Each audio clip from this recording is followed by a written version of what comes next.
Hi everybody, welcome to the Unit 5.1 review video. This is Miss Muse, and Mrs. Suderman will be taking over the second part of this review. So if you hear a voice change, that is why. So let's go ahead and get started. On the first set of directions asked us to graph the following and identify the domain, range, and equations of asymptotes. Well, looking at these following equations, you'll notice that they are all rational equations. So we need to make sure that we remember what the parent rational equation is.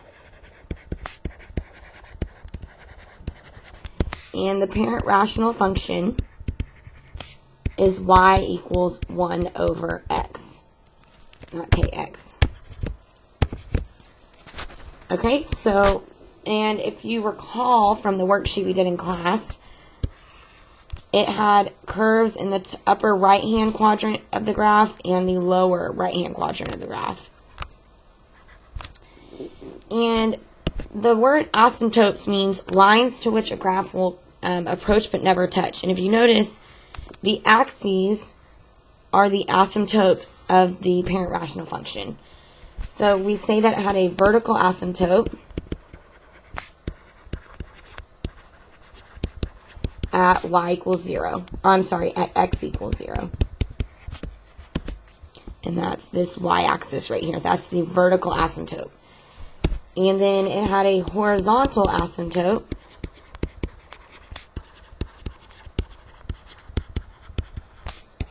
at y equals 0. And that's that blue line along the x-axis. Okay, and so when we're starting to begin to graph these and state the domain and range in vertical asymptote and horizontal asymptote, we have to figure out the shifts that happen. And here, this -4 in the back tells me I'm going to shift my horizontal asymptote down 4 units. And for those of you in my class, you'll remember that as dealing with cat. And those of you in any other Algebra 2 class, when I say cat, I mean up and down. And when I say bear, I mean left and right. So this -4 is dealing with cat.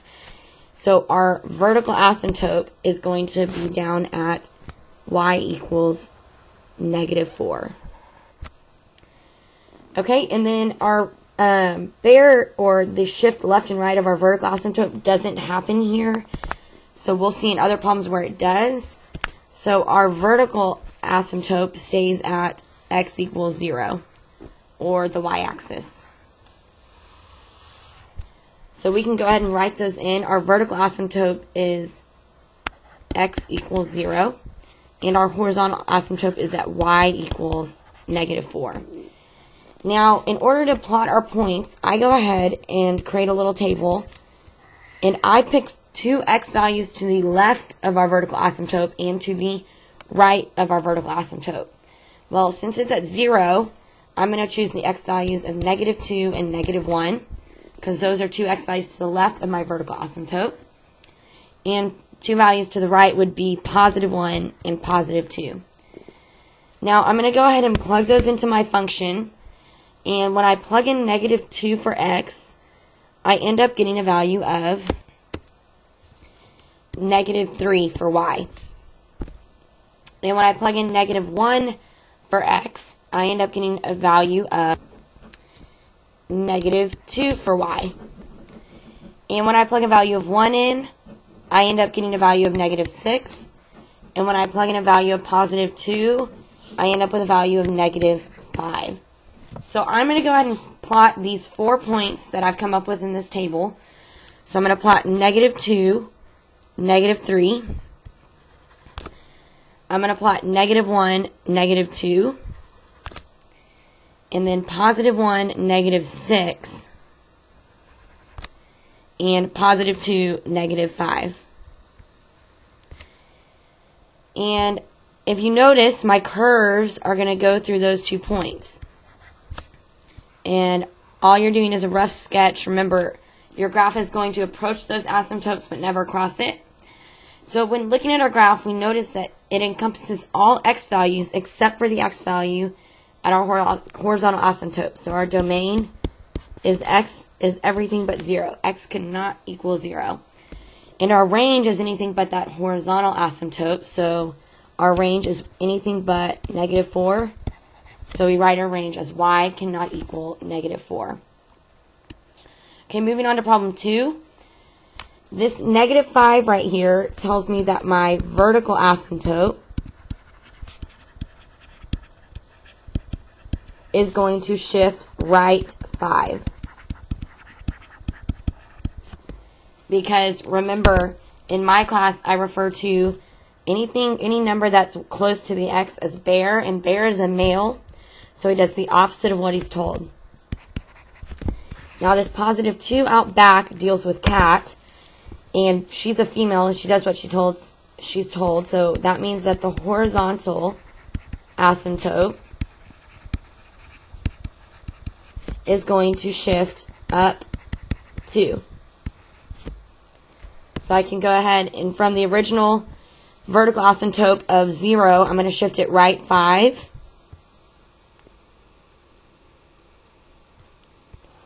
So I'm going to go ahead and draw that in at x equals 5. And then my horizontal asymptote is going to be at y equals +2. I can go ahead and fill those blanks in. Vertical asymptote is at x equals 5. Horizontal asymptote is at y equals +2. I'm going to go ahead and come over and make my table. And the x values that I'm going to choose are 2 to the left of the vertical asymptote and 2 to the right of the vertical asymptote. And since my vertical asymptote is at 5, I'm going to choose 3 and 4. And then I'm going to choose 6 and 7. And then I go ahead and plug each of these x values into my original equation and find the y values. And when I plug in 3, I get a value of 1.5, or 3/2. And when I plug in 4, I'm going to get a value of 1. And then when I plug in 6, I get a value of 3 for y. And when I plug in 7, I'm going to get a value of 2.5. So I can go ahead and plot these points. So I'm going to plot 3, 1.5. I'm going to plot 4, 1. And then I'm going to plot 6, 3. And 7, 2.5. And then remember, you draw a rough sketch through those 2 points, and you're going to have a curve that approaches your asymptotes. So your graph should look something like that. And your domain is that it's all x values except for 5. So x cannot equal 5 is your domain. And your range is all y values except that y cannot equal 2. Okay, let's move on to number 3. Here, this +4 tells me that my vertical asymptote is going to shift left 4. So it's going to be from 0, it's going to shift left 4, so it's going to be at x equals -4.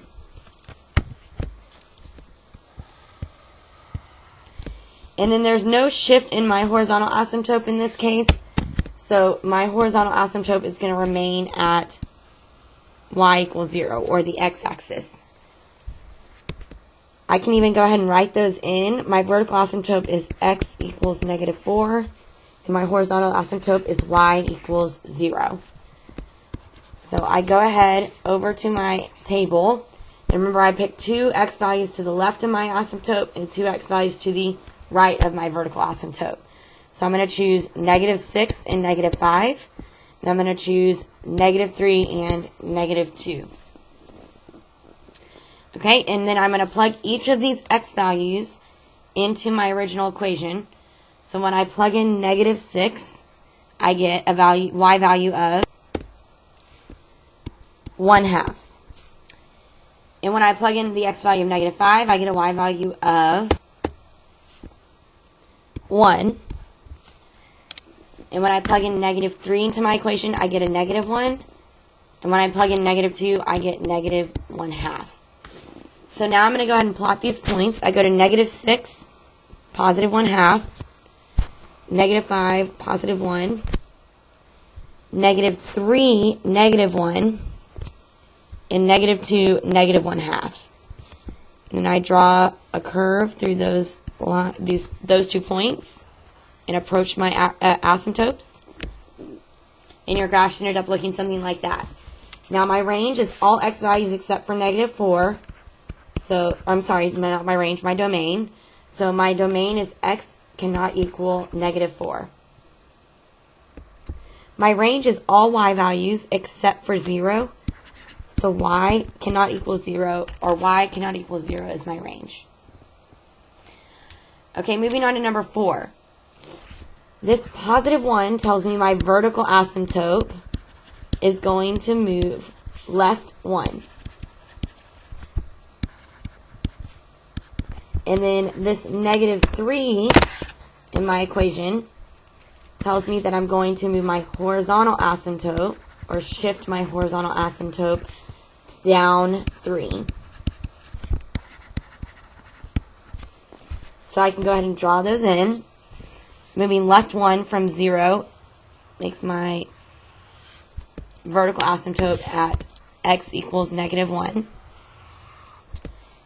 And moving down 3 from 0 makes my horizontal asymptote at negative 3.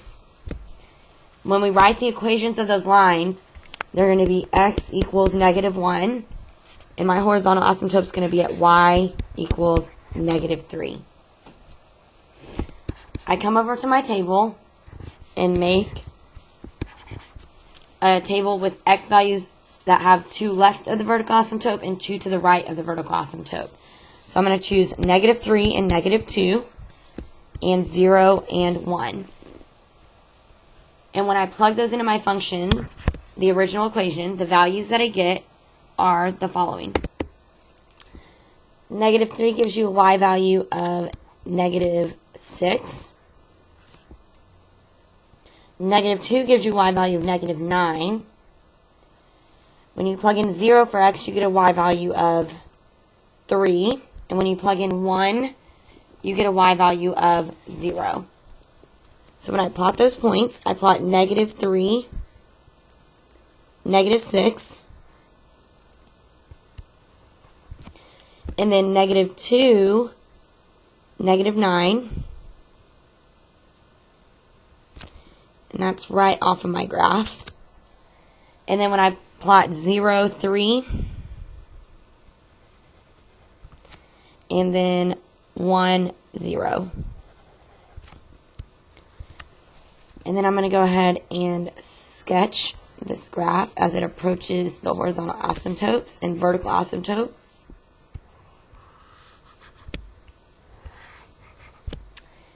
And it should be, hopefully you should be recognizing the pattern now that my domain is all real x values except for negative 1, so x cannot equal negative 1. And my range is all y values except for my horizontal asymptote, which y cannot have any y values of negative 3. Alright, now we're going to move on to the next section of our review, which is the variation problems. And the directions tell us to use direct variation, y equals kx, inverse variation, y equals k over x, or joint variation, y equals k times x times z, to solve each problem and to show the work. Well, the one thing first thing you need to remember is that k equals your constant of variation. And what you need to remember is the way we're going to want you to set up the general equations for each problem. It should always write the first variable given in place of y. So whatever variable they use first is going to be in place of y. It always equals k. And then if it's direct variation, it goes on top.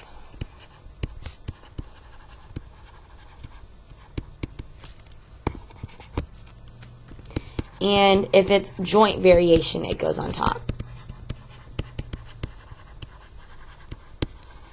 And then inverse, the variable will go on the bottom. Okay, so it's always the first variable given equals k, and then if it's joint or direct, it'll go on top, and if it's inverse, it goes on the bottom. So looking at number 5, it says the wavelength of a certain frequency varies directly as the velocity v of the wave and the wavelength So it varies directly with the velocity. So we need to, the key word is directly. So we're going to write the variable w, the first variable, equals k. And since it's directly, we put the variable v that it's varying directly with on the top. So there's nothing on the bottom here since there's no inverse variation. So they're wanting us to find the constant of variation k. Well, they tell us a wavelength and they tell us a velocity, so we just plug those in. I'm going to plug 60 in for my wavelength. We're wanting to find out what k is, and then I plug in 15 for v. To get k by itself, I divide both sides by 15, and we end up with k equals 4. Now they're wanting us to write the variation equation. Well, that's the same thing that we have up top, w equals kv, but we are going to replace k with the actual constant of variation value that we found. So the wavelength equals 4 times the velocity. So now they're going to ask us, what's the wavelength when the velocity is 32 feet per second? Well, we are looking for wavelength, so we leave that as w. Our constant of variation is 4, and we're going to plug in 32 for our velocity. And 4 times 32 is 128, and the wavelength is measured in feet. So the answer is 128 feet. Okay, moving on to problem 6. It says the time t it takes a salesman to drive to a sales call varies inversely as the average speed. Well, the key word here is inversely. So our general equation, we write the first variable t equals k. And since it's inverse, the variable that we're dealing with will go on the bottom. So r, the average speed, goes on the bottom. And they want us to find the value of k, and they give us a time, 4.7 hours, and they give us a speed, an average speed. So I'm going to plug in 4.75 for my t value. We're wanting to find out what k is, and then our r value is 50. So to get k by itself, I multiply both sides by 50.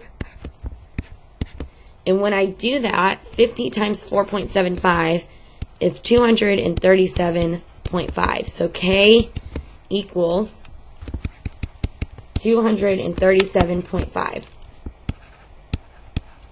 That's my constant of variation.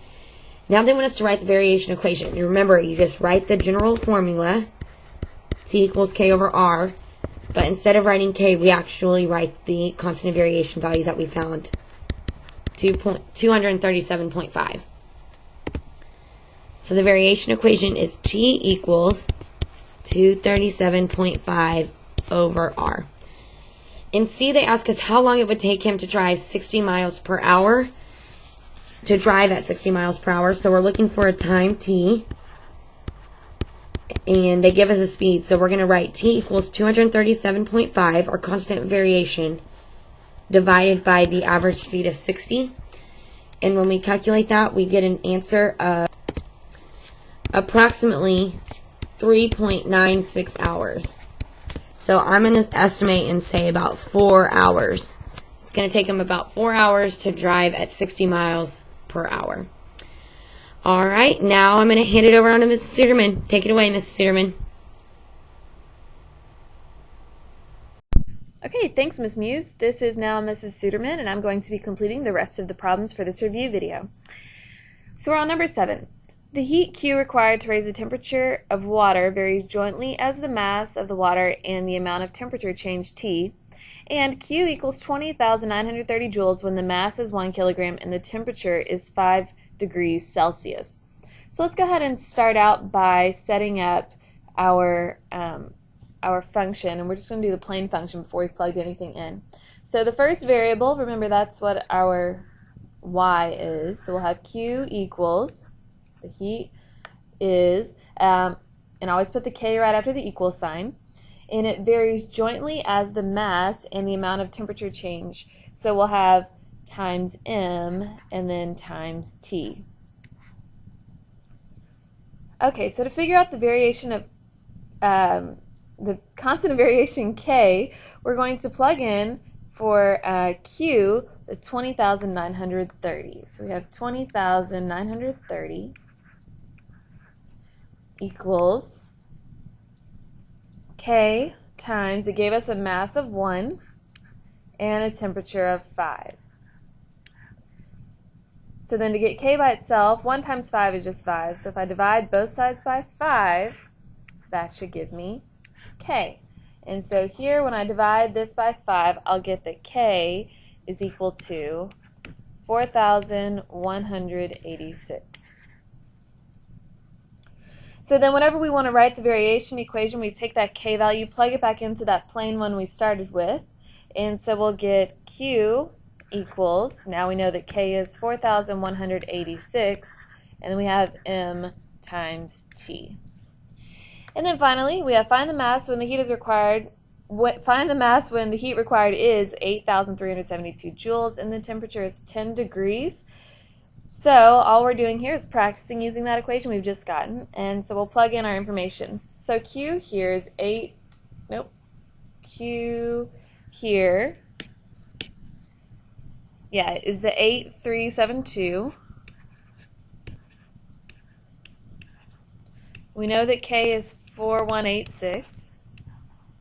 We're looking for M, and the temperature is 10. So we need to get this M by itself. So we're going to divide by, so 4,186 times 10, extra 0. So if I divide both sides by that,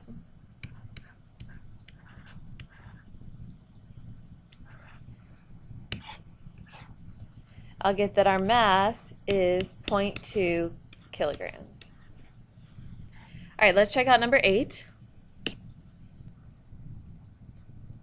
Number 8, the volume V of a gas varies directly as the temperature T and inversely as the pressure P. A certain gas has a volume of 10 liters and a temperature of 300 kelvins and a pressure of 1.5 atmospheres. So what is the constant variation K? Well, let's go ahead and set up the plain equation first. So the first variable will be V, so I'll have V equals, always immediately put the K right next to it.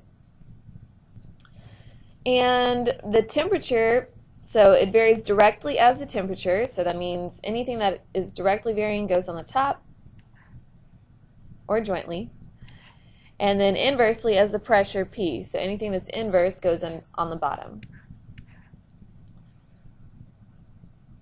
So now to figure out the constant of variation K, we plug in the information that they gave us. So it has a volume of 10. We're looking for K. It gave us a temperature of 300 and a pressure of 1.5.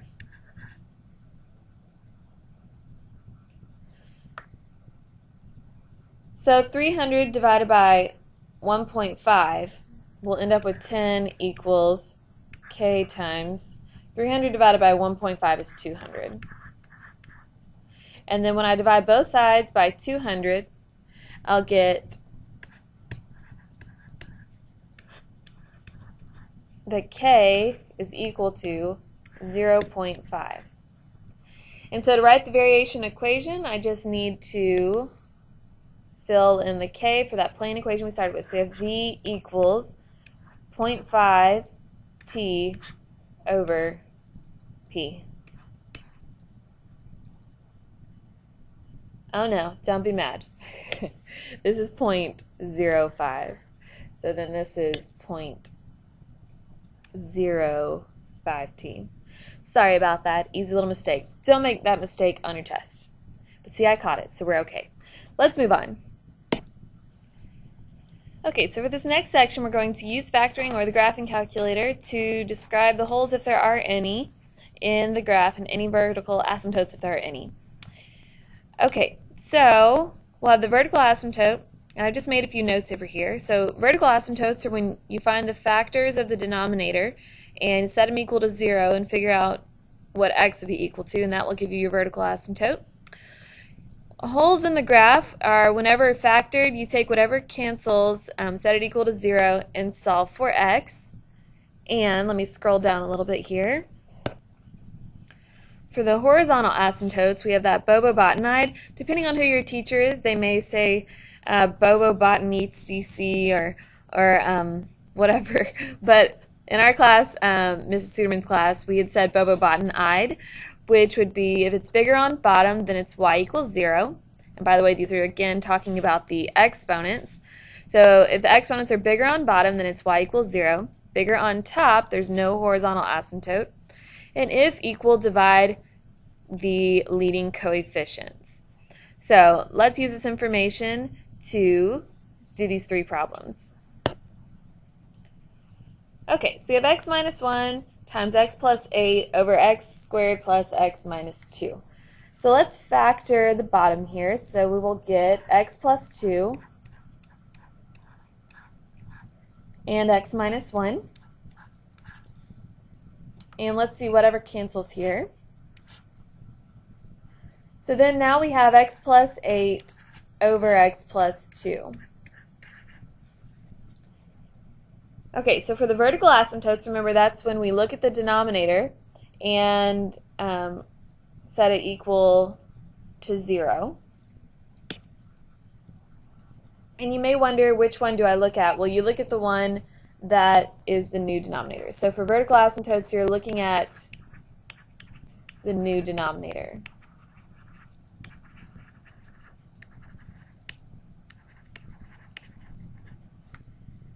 Okay.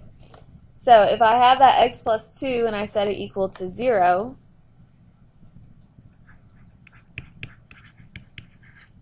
and solve for x, I'll get x equals negative 2. So that is the vertical asymptote. So I'll have x equals negative 2. For the horizontal asymptote, that's the bobobotinide. So we again will look at this new one. So we have x plus 8 over x plus 2, they have the same exponent, so then, because that's x to the first over x to the first.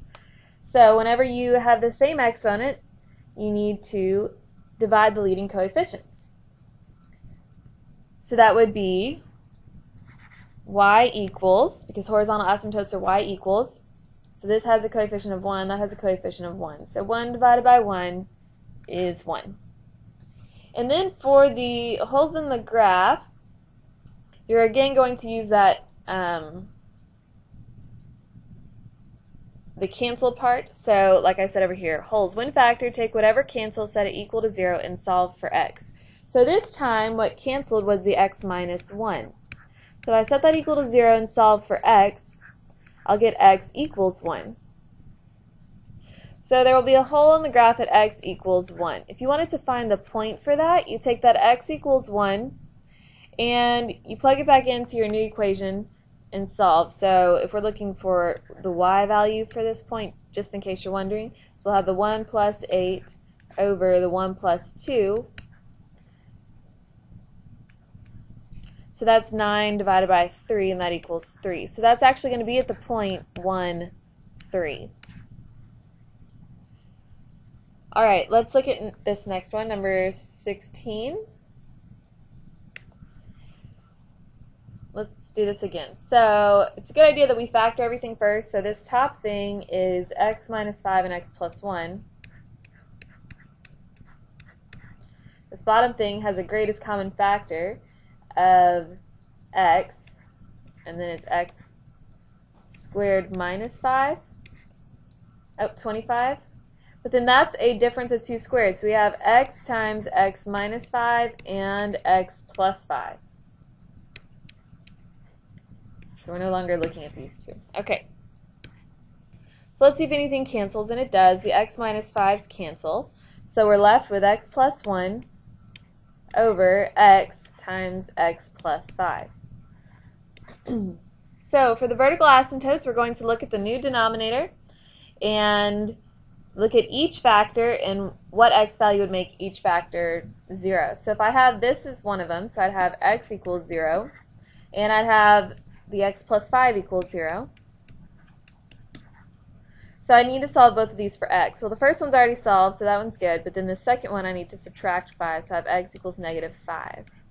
So I have two vertical asymptotes. I've got one at 0, and I've got one at negative 5. For the horizontal asymptote, that's the bobobotinide. So I look at my my new equation here, and I've got x plus 1 over x times x plus 5.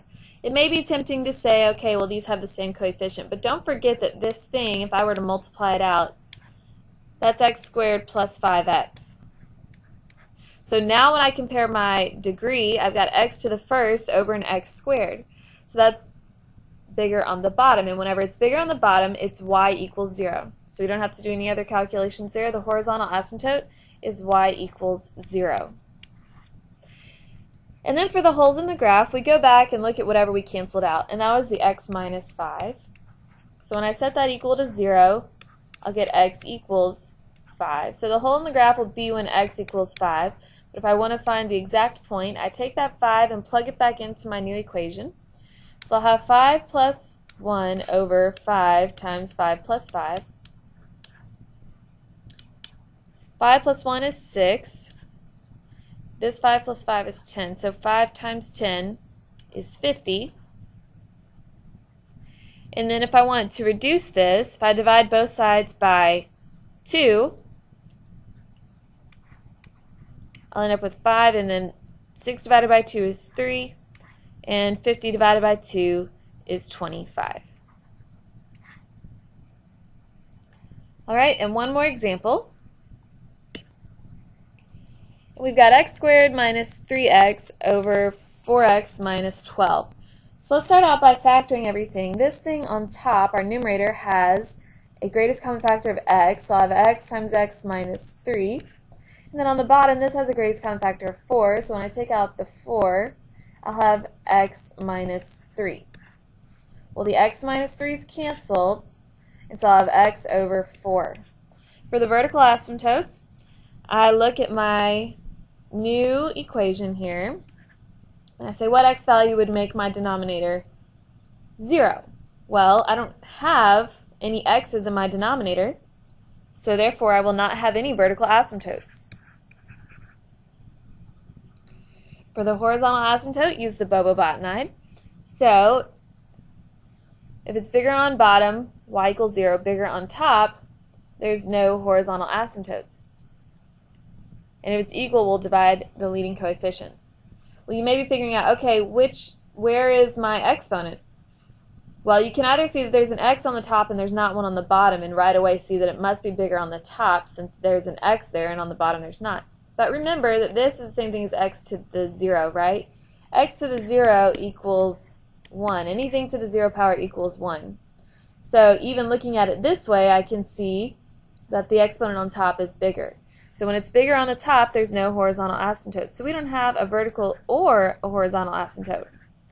However, for the holes in the graph, we did cancel something out. So let's set that equal to 0 and solve. So we'll get x equals 3. So there'll be a hole in the graph at x equals 3.